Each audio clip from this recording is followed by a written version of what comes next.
Hello everybody and welcome to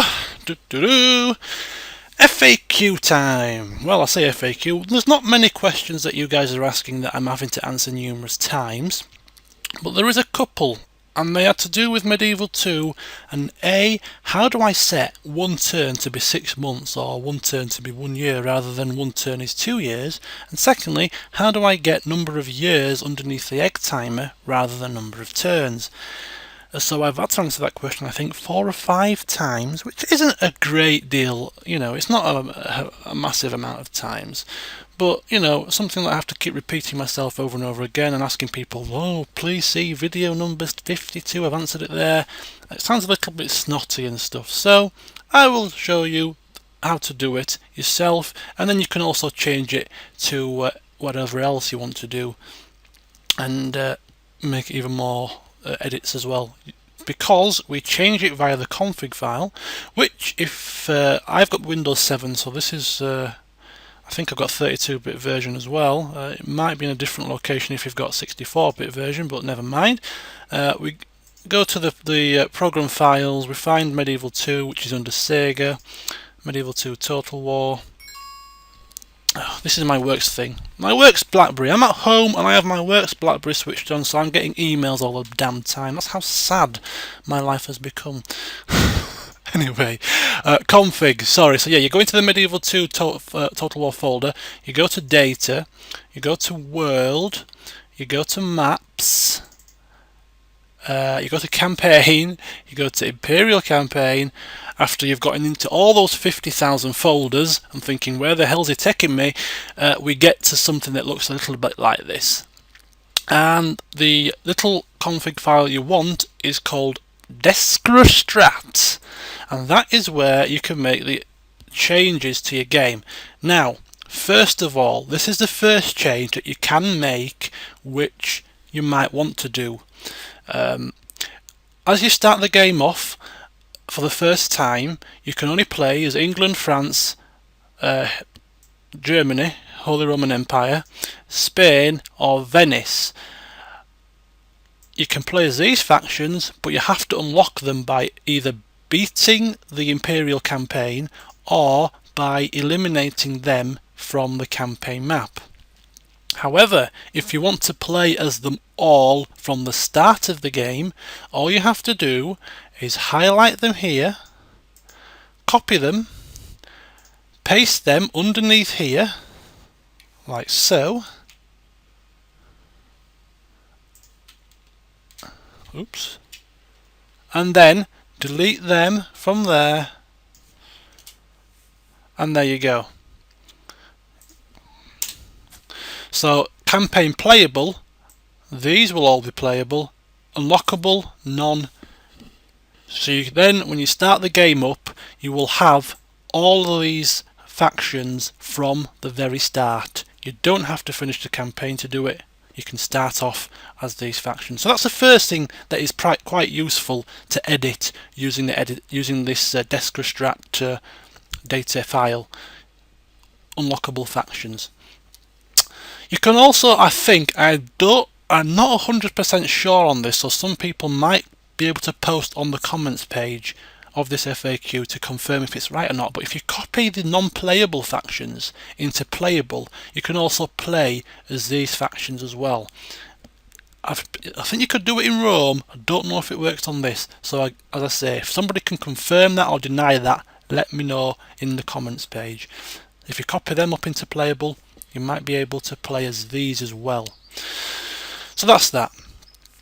So the first question was, how do I set one turn to be 1 year or one turn to be 6 months? We've got a little thing here called time scale. Now the original time scale when you first start the game will be like that, it will be on 2. So when you play the game, you press end turn, the game forwards itself 2 years. One turn is 2 years. If you change that from 2.00 to 1.00, when you press end turn, it will go forward 1 year instead of 2 years. On my campaign, I've got it even slower pace than that. I've got it like Rome Total War. I've got it as 1 turn is 6 months, and to do that you change it to 0.50. 1 turn is half a year or 6 months. So you can set that up as whatever you want. I think my 1 turn is half a year is a little too slow.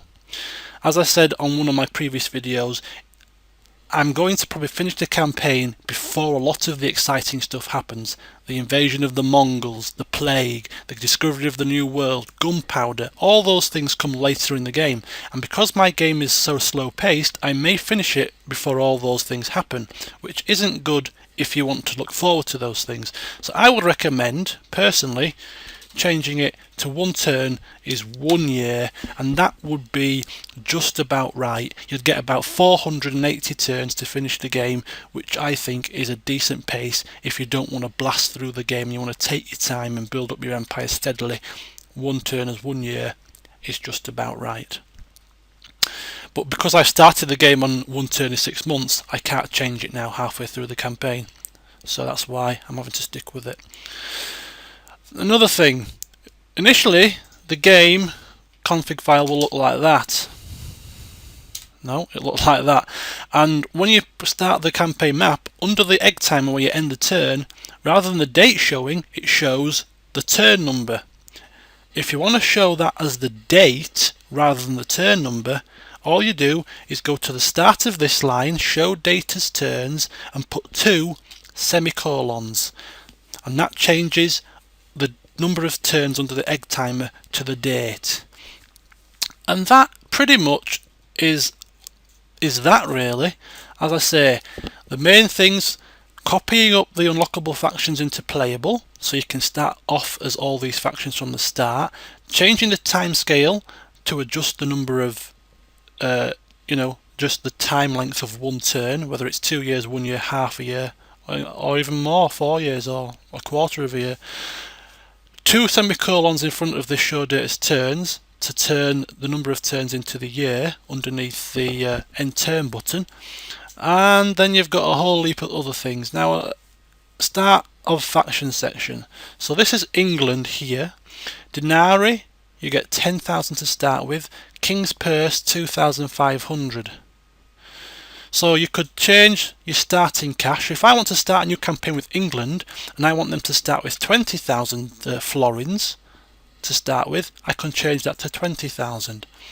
At the end of each turn, you get a King's Purse bonus every turn. So you get your trade income, you get your farming income, you get your whatever else, bribery income, and you get the King's Purse income. So if at the end of each turn, if you want to give yourself a little bit of an extra boost, if you're finding financial situation a little bit difficult, you can maybe switch the King's Purse to 4,000. So that at the end of each turn, the King's Purse will be 4,000 rather than 2,500. So you get a bit of a cash injection that way. So you can change your starting cash and the King's Purse. And that's the same for all the other factions as well. France, you can start with you can do the same thing again. And that's about as much as I know about this little editing file. I haven't touched anything else, so I don't know about changing resources and things like that. I've only used it for these things that I've outlined in this video. So hopefully, if you've asked the question as how do I do any of that stuff, this video will be useful. This video might be useful if you've never come across this before, but if you've been playing the game as long as I have, you probably have. Now to save it, the final thing is to save it. Now if you click on the cross and click on save, and I'm not going to do it because I've edited it and I don't want to do it like this, but when you click on save initially, the file will be a readme file only, and when you click on save it says cannot save because the file is readme only. So to change that, all you do is you highlight it, right click, go to properties and declick on read only. It will be clicked like that when you first start off. Just take it off, and then when you try to save it, it will then save. If you try to save it when it's ticked like that, it won't let you because it's a read only file, which means you can't edit it. So somebody had that problem as well. They said they had that problem, so that's how to solve that problem. Take off read only under the general stat of the properties of the file, and that gets rid of that problem for you. So I can't think of anything else. So yeah, that is the main questions that I've been asked with regard to Medieval 2. Hope this has been a little bit useful for you if you want to sort of doctor your own campaign a little bit. Stay tuned for further videos. I'll see you soon.